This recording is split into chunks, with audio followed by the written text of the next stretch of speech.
नाज़रीन अस्सलाम वालेकुम। प्रोग्राम राज की बात के साथ मैं हूँ आपका मेज़बान आजिज़ जमाली। राज की बात यह है कि मुल्क की सियासी सूरत हाल अपने बिल्कुल आखिरी उस नहज पर है।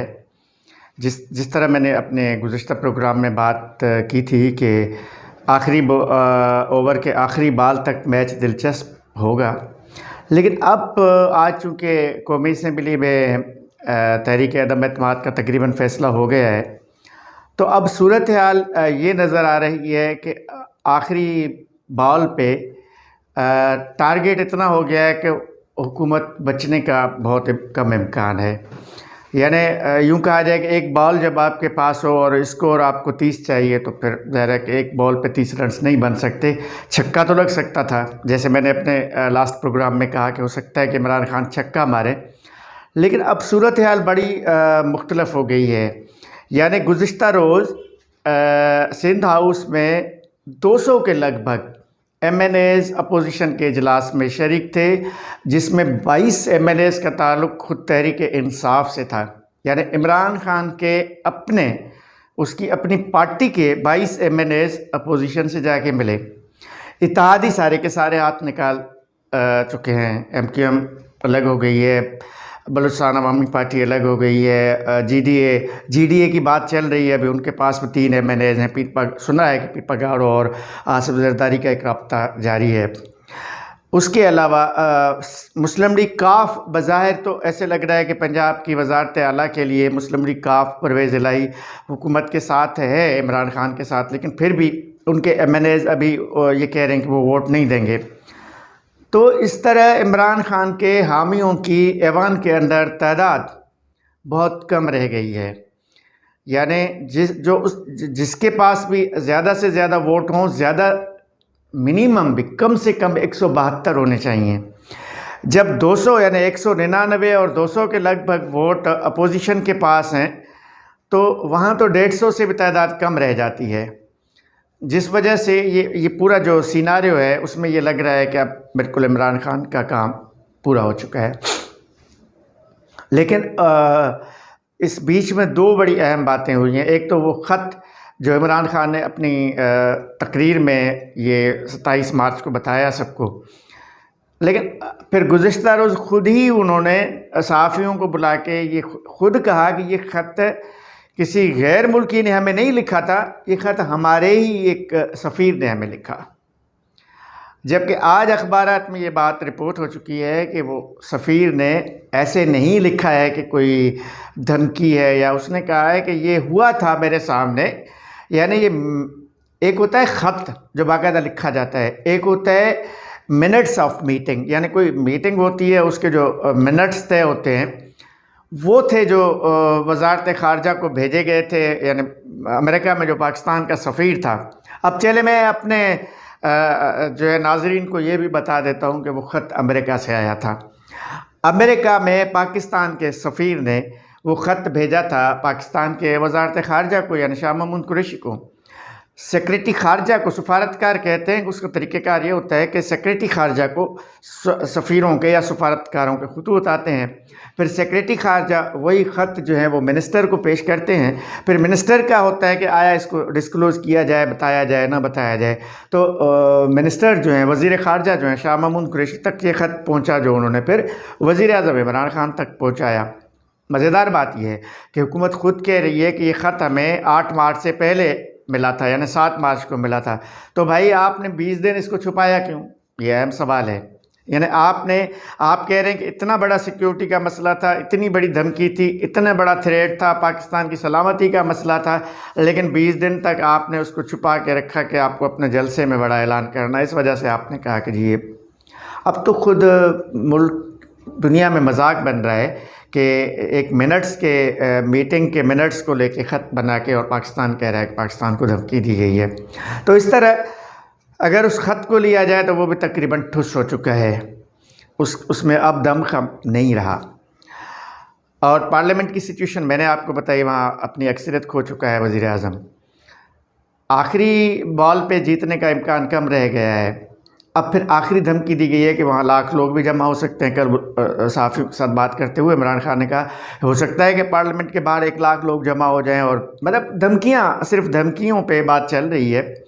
लेकिन सुप्रीम कोर्ट ऑफ पाकिस्तान पहले ही ये फैसला दे चुकी है कि जितने भी असम्बली के अरकान हैं उनको वोट देने से कोई नहीं रोक सकता, चाहे वो मुनहरिफ हो चुके हों, लेकिन वो अपना वोट दे सकते हैं और उनका वोट जो है वो काउंट भी होगा, यानी उस वोट की काउंटिंग भी होगी। तो इस तरह का अपोजिशन का दावा होगा कि 200 के लगभग वोट उनके हैं। अब अदम एतमाद कामयाब होती है, उसके बाद क्या होगा, अब ये मंजरनामा तो हम इसके बारे में अभी नहीं कह सकते। लेकिन इस दौरान जो गुज़िश्ता 2 रोज़ में अपोजिशन की जो डेवलपमेंट हुई है, उसमें सिंध के हवाले से एक बहुत अहम बात है। मैं असल में आज उस पर ही फोकस करना चाह रहा था। सिंध की 2 बड़ी जमातों, पाकिस्तान पीपल्स पार्टी जिसकी सिंध में हुकूमत है, और MQM का एक मुआहदा हुआ है, बाकायदा एक तहरीरी मुआहदा है MQM और पीपल्स पार्टी के दरमियान। लेकिन 2 मुआहदे हुए हैं, एक MQM और पाकिस्तान पीपल्स पार्टी ने किया है, यानी MQM और सिंध हुकूमत ने। एक फिर दूसरा मुआहदा भी हुआ है जो MQM और मुस्लिम लीग नून के दरमियान हुआ है। अब MQM और मुस्लिम लीग नून के दरमियान मुआहदा क्यों हुआ, वो इसलिए हुआ है चूँकि इम्कान ये है कि अदम एतमाद की कामयाबी के बाद जो वफाक में हुकूमत बननी है वो मुस्लिम लीग नून की बननी है, शहबाज शरीफ साहब को वज़ीर आज़म होना है। तो इसलिए एडवांस में MQM ने एक मुआहदा मुस्लिम लीग नून से भी कर लिया, ताकि कल आपकी अगर वफाकी हुकूमत बनेगी तो MQM को क्या मिलेगा, वो मुआहदा भी हो गया है। 2 मुआहदे MQM ने साइन किए हैं, एक मुआहदा सिंध हुकूमत के साथ साइन, एक मुआहदा बल्कि पूरी अपोजिशन के साथ साइन हुआ है, जिसमें बिलावल भुट्टो जरदारी का भी साइन है, दस्तखत है, मौलाना फजल रहमान, शहबाज शरीफ, इन सब के दस्तखत हैं, अख्तर मेंगल, खालिद मक्सी, इन सब ने दस्तखत किए हैं, अपोजिशन के जितने भी लीडर्स हैं। लेकिन वो बिहाफ ऑफ, यानी सिंध हुकूमत के तवसत से सिंध हुकूमत के साथ जो मुआहदा हुआ वो अपोजिशन ने दस्तखत किया। अच्छा, दूसरा फिर मुआहदे पे शहबाज शरीफ और साद रफ़ीक और इन लोगों के दस्तखत हैं जो within MQM and Muslim League नून है। अब सिंध में कल से इन मुआहदों के बाद एक एंटी या लोगों में एक तशवीश की लहर दौड़ गई है, लोगों में एक जज्बातियत है, लोग पीपल्स पार्टी की भी मुखालफत कर रहे हैं, MQM की भी कर रहे हैं और इन मुआहदों की भी मुखालफत कर रहे हैं। वो क्यों? उसमें सिंध के लोगों को तहफ़्फ़ुज़ात जो हैं वो ये हैं कि जो मुस्लिम लीग नून के साथ मुआहदा हुआ है उसमें एक नुक्ता ये है कि इंतज़ामी यूनिट्स की बात हो सकती है आने वाली हुकूमत के साथ, यानी सिंध को इंतज़ामी यूनिट्स में तकसीम किया जा सकता है। ये सवाल है, उसमें लिखा हुआ नहीं है, लेकिन एडमिनिस्ट्रेटिव यूनिट्स लफ्ज़ लिखा हुआ है, यानी इंतज़ामी यूनिट्स की बात हो सकती है, जिस पे सिंध के लोगों को तहफ़्फ़ुज़ात हैं। MQM के साथ सिंध के लोगों को माजी के तनाजुर में तहफ़्फ़ुज़ात है। MQM में पीपल्स पार्टी के और भी कई मुआहदे हुए, लेकिन वो सब के सब नाकाम हुए। फिर से वही दहशतगर्दी, वही भत्तागिरी और वो सारे मामलात कराची, हैदराबाद और सिंध के बड़े शहरों में चलते रहे। तो इस वजह से पीपल्स पार्टी और MQM इस वक्त दोनों सिंध की कॉम्प्रेस जमातों, सिंध के अवाम, सिंध के इंटेलेक्चुअल्स के निशाने पर हैं। अब उसको पीपल्स पार्टी कैसे फेस करेगी, MQM कैसे फेस करेगी, वो एक अलग कहानी है। लेकिन पीपल्स पार्टी के रहनुमा कह रहे हैं कि इस मुआहदे में हमने पीपल्स पार्टी के साथ मुआहदे में जितनी बातें हैं वो पहले से ही आईनी तौर पे तय हैं। मसलन वो कह रहे हैं, सईद गनी ने जिस तरह कहा कि मसलन बल्दियाती बिल पे तनाज़ा था, उस पर सुप्रीम कोर्ट के फैसले को हम मंजूर करने के लिए तैयार हैं, यानी मेयर को अख्तियार देने के लिए तैयार हैं। शहरी इदारों में जो मेयर है या जो सिटी गवर्नमेंट होगी या शहरी हुकूमत होगी या जो KMC होगी उसकी नुमाइंदगी होगी, इस पे बकौल सईद गनी के हम पहले से तैयार हैं। जो सरकारी मुलाजिमतों में 60 और 40 का रेशो है, मुलाजिमतों का हिस्सा 40% है और देहात का 60% है, ये वैसे ही आइन का हिस्सा है। तो हुकूमत ये कह रही है, सिंध हुकूमत, कि इसमें ऐसी कोई नई बात नहीं है जो हम कहें कि सिंध को, जिस तरह सिंध में इल्ज़ाम आ रहा है कि पीपल्स पार्टी ने सिंध का सौदा कर दिया, ये कर दिया, वो कर दिया। पीपल्स पार्टी इन बातों की तरदीद कर रही है और कह रही है कि हमने ऐसा कुछ भी नहीं किया, हमने जो कुछ भी किया वो पहले से आइन का हिस्सा हैं। और चूँकि हम पीपल्स पार्टी के बकौल के हम MQM बहरहाल एक शहरी नुमाइंदगी रखती है और एक शहरी नुमाइंदा जमात है, ज़ाहिर है उसको हम अगर हुकूमत में हिस्सा दे रहे हैं तो उसका एक हक बनता है बकौल। लेकिन अब तय ये हुआ है कि MQM को सिंध में 3 से 4 वजारतें मिल सकती हैं, MQM को गवर्नरशिप मिल सकती है। बाकी जो ये मुआहदे में नहीं है, वजारतों और गवर्नरशिप का जिक्र मुआहदे में नहीं है, लेकिन ये बहरहाल अंडरस्टूड है कि ये चीज़ें होंगी। पीपल्स पार्टी कह रही है इसमें हमें कोई नुकसान नहीं है। इससे पहले भी गवर्नर जो था वो PTI का था, पीपल्स पार्टी का तो नहीं था। इमरान इस्माइल जाएगा, इमरान इस्माइल का दूसरा कोई भाई आ जाएगा जो जिसका ताल्लुक MQM के साथ होगा। ये पीपल्स पार्टी के लोग ऑफ द रिकॉर्ड ये आर्ग्यूमेंट दे रहे हैं। वजारतें, वो कह रहे हैं कि सिंध में वैसे ही 3 से 4 वफाकी वजारतें PTI के पास थीं। अली जैदी, फैसल वावडा, ये जो वज़रा हैं वफाक में, वो वफाकी वज़रा का वो पोर्शन जब PTI हुकूमत से निकल जाएगी तो सिंध में पीपल्स पार्टी को वो वफाकी वजारतें मिलेंगी। उसकी जगह पे अगर हमने 3 वजारतें यहाँ पे सूबाई 3 वजारतें अगर MQM को दे दी तो पीपल्स पार्टी के लोग कह रहे हैं कोई फ़र्क नहीं है। तीसरी बात, पीपल्स पार्टी के लोग ये कह रहे हैं कि अगर हमने बल्दियाती इलेक्शन में MQM भी हिस्सा लेगी, हम भी हिस्सा लेंगे। अगर बल्दियाती इलेक्शन में MQM अक्सरियत में लेके आती है, उसका अगर मेयर बनता है तो हमें कोई एतराज़ नहीं है। और MQM ये बात कह रही है अगर बल्दियाती इलेक्शन में पीपल्स पार्टी को अक्सरियत मिलती है, उसका मेयर बनता है तो हमें कोई एतराज़ नहीं है। बकौल सईद गनी के ये सारी बातें जो है अहम पहले से हमारे दरमियान थीं। लेकिन बहरहाल मुखालिफत दोनों तरफ से हो रही है। जिस तरह सिंधी बोलने वाले पीपल्स पार्टी पे तनकीद कर रहे हैं, इसी तरह फिर उर्दू बोलने वाले MQM पे तनकीद कर रहे हैं। मुस्तफ़ा कमाल की एक प्रेस कॉन्फ्रेंस आई है, हकीकी का एक मौक़िफ़ आया है और वो कह रहे हैं, मज़ेदार बात है ये भी, सिंधी बोलने के वाले कह रहे हैं कि पीपल्स पार्टी ने सिंधियों का सौदा कर दिया, जबकि उर्दू बोलने वाले लीडर कह रहे हैं MQM ने मुहाजिरों का सौदा कर लिया। अब पता नहीं सौदा किसने किया और सौदे में किसको क्या फ़ायदा हुआ, खुदा जाने। लेकिन दोनों तरफों से तनकीद जारी है। पीपल्स पार्टी पे भी तनकीद हो रही है, MQM पे भी तनकीद हो रही है। MQM पे उर्दू बोलने वाले सियासत जो करते हैं वो तनकीद कर रहे हैं और पीपल्स पार्टी पर सिंधी बोलने वाले जो सियासतदान हैं या सियासी लोग हैं या इंटेलेक्चुअल हैं वो तनकीद कर रहे हैं। लेकिन अल्टीमेटली ये सूरत हाल होगी क्या? बस मैं थोड़े से अल्फाज में अगर उसको डिफ़ाइन कर लूँ, उसको वाज़े कर लूँ, ये पूरे का पूरा खेल सिर्फ़ और सिर्फ 6 महीने का है। ये तयशुदा है। अगर इमरान खान की हुकूमत रहती तो भी 6 महीने में इलेक्शंस होने थे। अगर अब इमरान खान की हुकूमत जा रही है, नई जो हुकूमत आ रही है, तो भी 6 महीने में इलेक्शंस होने हैं। ये जो मौजूदा सेटअप आएगा पार्लियामेंट के थ्रू वो आर्जी होगा। अगर शहबाज शरीफ वज़ीर आला बन जाते हैं, वज़ीर आज़म बन जाते हैं और दीगर अपोजिशन की तमाम जमातें हुकूमत का हिस्सा बन जाती है, तो इनको भी इसी साल यानी 2022 के आखिर तक इलेक्शन कराने हैं। ये तय है, ऊपर से भी तय किया गया, इस्टेब्लिशमेंट से भी ये तय हो चुका है और इनका आपस के अंदर भी ये तय हो चुका है कि नए इलेक्शंस होंगे, उसमें जिसकी जो भी अक्सरियत होगी उसकी हुकूमत होगी।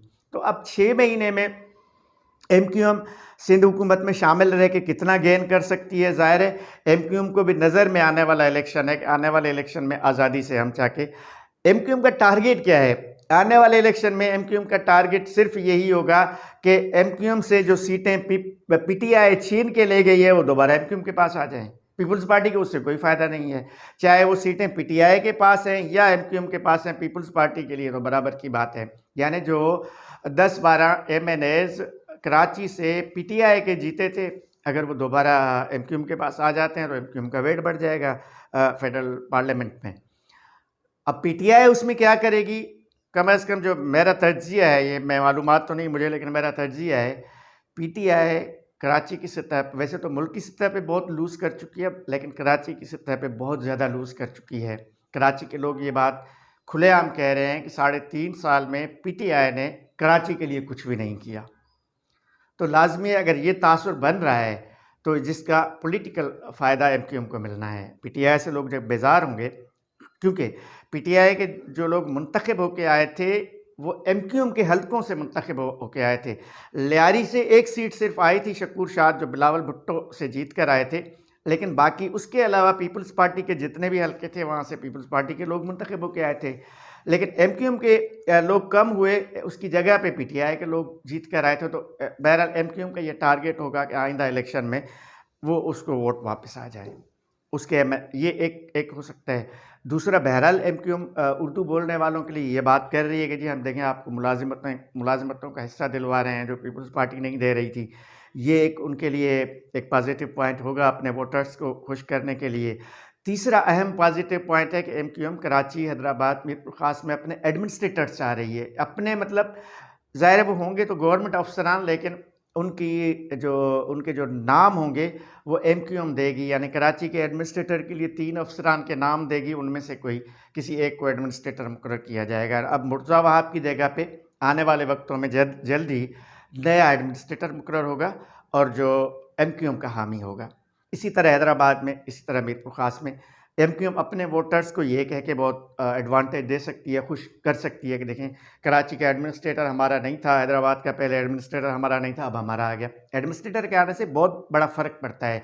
केएमसी का एडमिनिस्ट्रेटर मतलब कराची के जो अब इस वक्त 7 डिस्ट्रिक्ट हैं, उनके डीएमसीज़, फिर उनकी यूसीज़, वो सब के सब लोकल बॉडीज़ का पूरा सिस्टम जो है वो एडमिनिस्ट्रेटर के कंट्रोल में आता है। अगर एमक्यूएम का एडमिनिस्ट्रेटर आता है तो लोकली उसको उससे फ़ायदा लेगी। एक तो ये उसको फ़ायदा होगा, आने वाले इलेक्शन में उसको फ़ायदा होगा।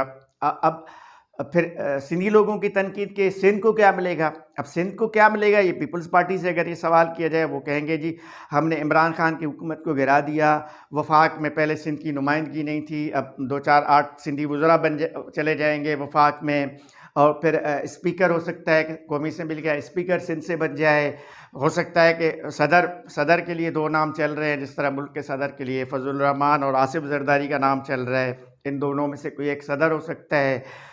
अहम वजारतें सिंध, मतलब बिलावल भुट्टो को वजारत ख़ारजा देने की बात की जा रही है, सिंध को वजारत ख़जाना नवीद कमर का नाम चल रहा है। ये सारी बातें बहरहाल चल रही हैं। अब ज़ाहिर है सिंध का फ़ायदा मतलब पीपल्स पार्टी को जब फ़ायदा हो रहा है तो वो काउंट होता है कि ये सिंध के लोग हैं।